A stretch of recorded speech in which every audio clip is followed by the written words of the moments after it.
Yo, what's going on? I go by the name of Bison Briggz, and I thought we'd do this video very quickly because I've been seeing a lot of conversation on the timeline about Premier Battles coming to an end. Premier Battles isn't going anywhere. We're not ending, we're not closing the business down, and Battle Rap will still be a massive part of what we do. I've seen a lot of conversation on the timeline, so I thought let's fire a video together to go through what the changes are for people that didn't get a chance to watch the live stream and what the direction of Premier Battles will be going into 2026. Right, so what's changing? Over the next few months, we'll be recording over 46 live rap battles behind closed doors. With it being behind closed doors, this means there will be a very low attendance of people in the crowd. To be fair though, it's not going to be empty. We will have 32 battlers on set each location, including staff, and we've also released a very limited number of tickets available exclusively to our Patreons at the moment. So if you've not signed up and you want to get to these events, go to patreon.com/Premier Battles and the tickets are available there. So that's the biggest thing that's changing. We are used to having events throughout the year where people buy tickets, come and be a part of Premier Battles. That's the thing that's changing. We're now going to be shooting these like a production company.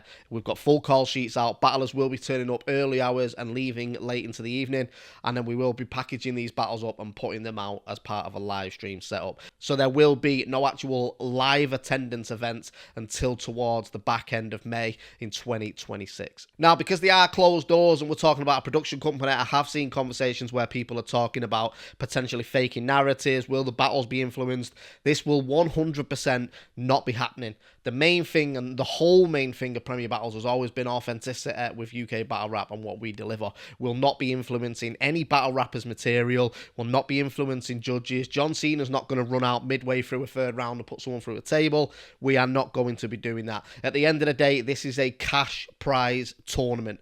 So it isn't going to be fair for the participants in the tournament if we turn around and say, look, we need you to create a fake beef in the middle of this round, or we need you to switch this up and bring your friend out and make this more interesting. That's not what we're going to be doing. The battles and the judging will be completely authentic. Whatever the battler writes will be what the battler delivers on the day, and we will not at any point in the tournament influence that. So why the change? The main thing is, it's no secret we've been struggling massively financially. Every UK battle rap league, when you look at it over the last 10 years since the fall of Don't Flop, has struggled, and I think we're one of the very few that have been surviving for the majority of that time. A lot of leagues have popped up, stripped back events, or no longer doing events. We've managed to maintain a consistent event schedule since 2018, but it's been difficult, especially providing the sort of quality and the high demand rap battles that people want to see in the UK. The money just isn't there. So when we're dropping tens of thousands into this scene a year, we've decided to reallocate and reinvest into a different area, still providing rap battles, but trying to really grow this as a business and create new audience attention and new eyes on the platform itself. Now, as I said, it is important that battle rap will always be the key element of what we do, and we'll never do anything to jeopardize the authenticity of the product that we sell to the audience.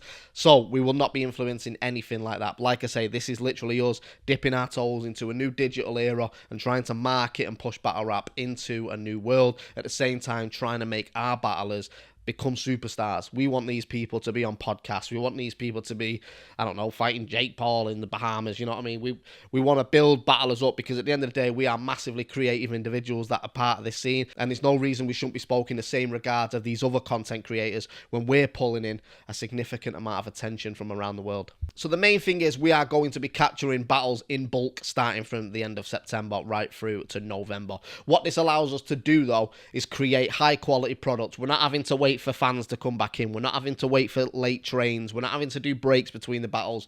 We can capture high quality content back to back to back throughout a continuous day of shooting. It's going to be a long day, but it'll be worth it. Now, we will capture, as I say, over 40 odd rap battles in the space of 3 months, which is a lot. That is a lot of battles to get through. But what this means by capturing it in bulk is we can now deliver an activation around each battle with social clips, with marketing images. We can really put a package together and sell the battle online rather than just dropping on a Sunday and hoping people watch it. So by doing this, we're creating bulk, we're creating show. Now, people have asked me, what would the live show look like? I've seen people saying, oh, there's going to be narratives and, you know, cut scenes and things like that. Yeah and no. So what we're not going to do, this isn't the WWE. We're not going to be having, I don't know, Raptor and Bobby Rex having a fight in the car park and faking all that. That's not what we're doing. When we say a show, we want to deliver rap battle events online to a similar level of watching the WWE on Netflix or watching a UFC show. It's going to open up with hosts, take you through the battles. We'll have commercials in there with the sponsors that we're working with. Everything will be a part of it. We'll have teasers before the battles, interviews with the battlers that are coming up. Then obviously the battle, the host will then break down the battle that you've just watched. We'll get the judges' decisions, and it'll all be part of a packaged. Basically, I want this to feel like you are watching a live sports spectacle on YouTube, on TikTok, on Facebook, on Twitter. Every platform you can think of, we're going to be live streaming to. Same time, we've touched on this before, YouTube content creators, we want you to get involved. When we're live streaming, we want you to be live streaming at the same time, reacting to it. Do a watch along. We'll whitelist your channel. We don't care about all that. All we want you to do is react to the channel as it's on. Give your own commentary. Bring your audience into what we do. But at the same time, we're giving you content that you might not necessarily have access to on a live basis as well. Again, by capturing this in bulk before the tournament actually launched, which will be on the 4th of January, what this allows us to do is create conversational pieces around each battle. Now, as a Rap Battle League, you'll clearly understand the fact we throw volume of events. We throw pretty much 2 events a month for the last few years, and it's got to the point where once we finish one event, we're straight onto planning for the next one, and the last one gets sort of just forgotten about, and you know, the battles drop and we move on pretty quickly. Now we get a chance to actually delve into the battles and create a narrative. And when I say create a narrative, that doesn't mean fake beef. We're not faking anything. The narrative is simply this battle. So how will a week look going into it? So let's say 4th of January, which is the launch event. That Monday before would be a profile piece. So the way it's looking right now, the first ever live stream of this on Sunday, the 4th of January, would be Red Wolf versus Dub T, Crow versus Kick Nelly, Ghast Buff versus Slester, and Bowsker versus Sam Hypes. Now, the Monday before that event would be a profile piece. We'd have 2 videos coming out across all socials, which would be who is a Red Wolf and who is a Dub T. What motivates them? What drives them? Who are they? I think one thing to really emphasize on this is people are going to be buying into this product and what we're selling with Premier Battles without actually knowing who the battlers are. There's going to be a lot of eyes that have never seen what we offer before. So we want to give them an element of who are these people they're watching, what drives them, why are they in this competition. Forget everything that's come before, all the inside jokes, whether you're Bobby Rex the champion or whether you're DW starting out. For a new person watching this, they don't know who Bobby Rex is and they don't know who DW is. It's whoever wins on that day. So we want to create these conversational pieces. Who are the battlers involved in this tournament? And with every piece of content, we'll also be collaborating with the artists on there. So we'll be driving attention into their platforms as well as ours. Similar to Lefty's video that dropped the other day. He's done nearly 250,000 views already. And that's gone across both platforms. It benefits him. It benefits us because we're both building together at the same time. So as I say, going into a week, Monday would be a profile piece on the first battle. Tuesday, profile piece on the second battle. Wednesday, Thursday, third and fourth battle. Now, the Friday, if you work in sport, you'll understand the term match day +1/+2. And post 1, post 2. So the way it works is on the Friday, the live stream event will be Sunday, but the Friday is when we'll really start picking up the content around the events. So it'll be teasers, it might be face-offs, it'll be interviews. Then the Saturday it'll be more of the same, with really driving you in and a genuine audience that have never seen this before into locking in on the Sunday. The Sunday will be the live stream.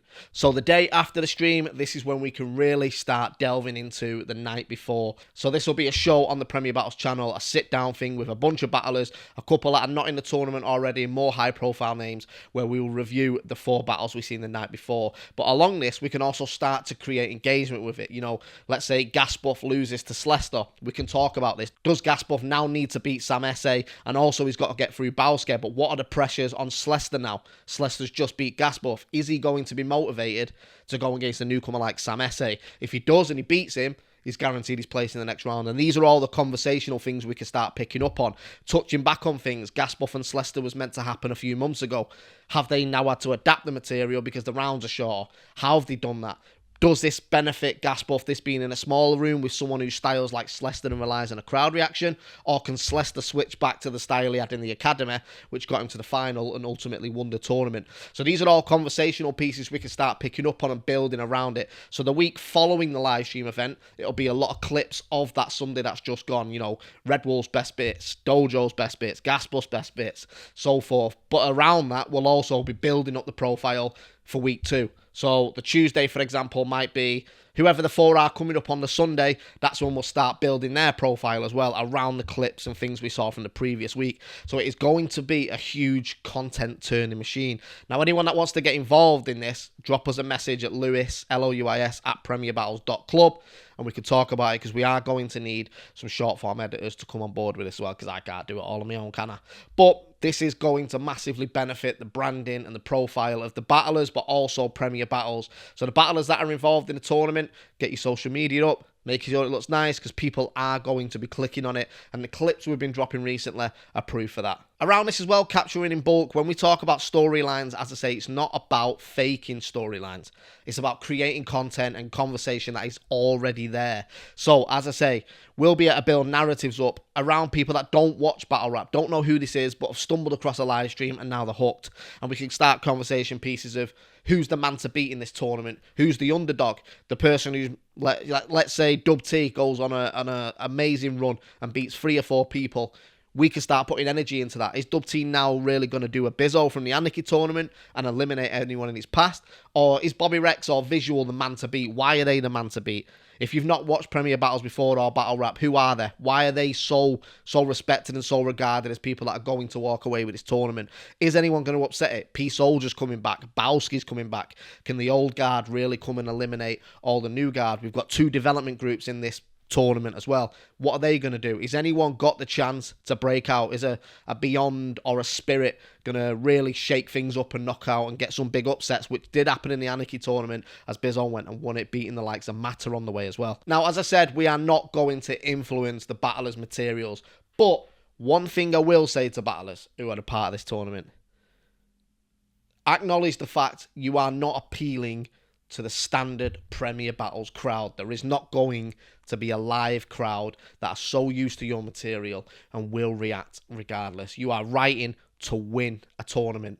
Write for the judges. Forget the inside jokes. Forget the forum jokes, because anyone that scrolls across this that might be a future fan of yours won't have an idea what you're on about, and you might have lost them within that 30 seconds of that 4-bar scheme about something that happened in 2014 that no one even really remembers. Think about where you want to go with this. This is your perfect opportunity to build a new fan base off the back of your performances. Bizzo Bond is prime example of this. When he went into the Anarchy tournament, there was genuinely people saying Bizzo is not good enough to be in this tournament. He ended up winning the tournament and becoming champion for over 1,000 days.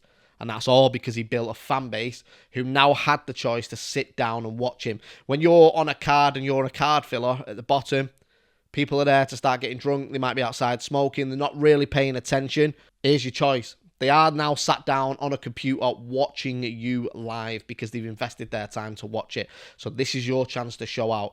Forget all the nonsense that's gone before. Forget who's the biggest name in the tournament, who's the smallest name in the tournament. The only name in the tournament that matters to you is you. Because you can go and win this, and you build up a fan base, get your social medias on point, make sure you're collaborating with the clips and really pushing it. Get out there. We want these battlers that are a part of this tournament by the time it's finished to be on some of the biggest podcasts in the world. We want them to be talking to massive content creators. We really want to drive. There's no reason battle rappers in this scene should not be regarded by the likes of some of the biggest content creators on the planet, because they're just as talented. They've got just as much demand when it's done right, and we really want to push into this category. I want to see Hulk fighting KSI in Dubai. You know what I mean? I want to see it. Let's make this thing happen. Premier Battles is not going nowhere. We're staying, we're just elevating, and we're growing.